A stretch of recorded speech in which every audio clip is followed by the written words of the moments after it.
leaders of Europe's far right gathered in Madrid for the inaugural summit of Patriots for Europe, a political alliance formed after the 2024 European elections. The event marked a key moment in unifying nationalist forces across the continent amid shifting global politics. Held under the slogan, "Make Europe Great Again," the summit featured speeches from Hungarian Prime Minister Viktor Orban, Italian Deputy Premier Matteo Salvini, and French National Rally leader Marine Le Pen, three of Europe's most prominent nationalist figures. Orban hailed Donald Trump's return to power, calling it a Trump tornado that had reshaped global politics. He cast Hungary as a nationalist stronghold, rejecting open border policies and accusing Western elites of attempting to silence sovereign governments. We are the ones who have protected ourselves from migration. We do not allow any illegal migrants to enter Europe. Crossing the border without authorization is a criminal offense. There is no compromise on migration in Hungary.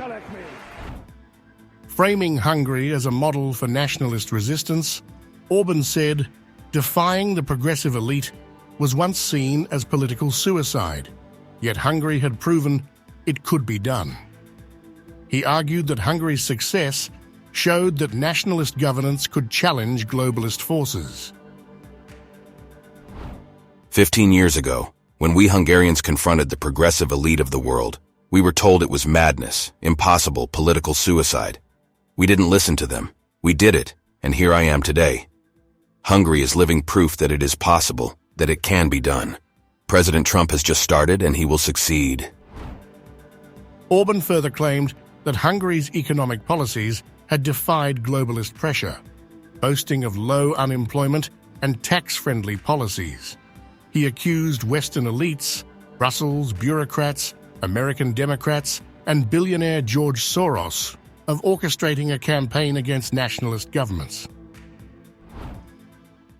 Previously, we thought everyone knew this. Cash flows in, unemployment has been eliminated. Now that companies are paying the lowest taxes in Europe, I'm imposing. The state rewards work, not punishes it. The globalist elite, of course, hate us. The bureaucrats in Brussels, the American Democrats, and the Soros network have launched a manhunt against us. Le Pen echoed Orban's sentiments, describing Trump's election as a global tipping point. She framed his victory as part of a broader rejection of progressive governance and accused Brussels of failing on key policy issues. The election of Donald Trump cannot be analyzed solely as a simple alternation in a democratic country, or even just as the patriotic surge of a nation rightly dismissing the forces of decline. We're facing a truly global tipping point. Le Pen also linked Trump's "Make America Great Again" slogan to a nationalist revival in Europe. She argued that MAGA was more than just an American movement. It was a call to power based on nations. She urged European leaders to recognize the global shift, warning that failing to embrace national sovereignty would leave Europe behind.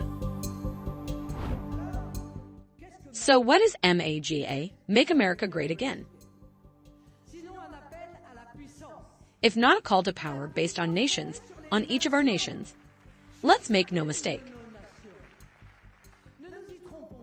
We need to understand the message that the United States, and indeed the world, is sending us. Today, MAGA is a rallying cry for Americans who are once again proud of their country and self-confident.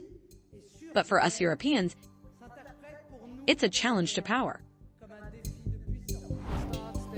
As Europe heads into a pivotal political cycle, the far-right's growing influence poses challenges for mainstream parties. With Trump's return reshaping the global right-wing landscape, the Patriots for Europe bloc aims to expand its foothold ahead of the next European elections. The summit underscored Europe's shifting political dynamics as nationalist parties push to consolidate power. However, deep divisions remain.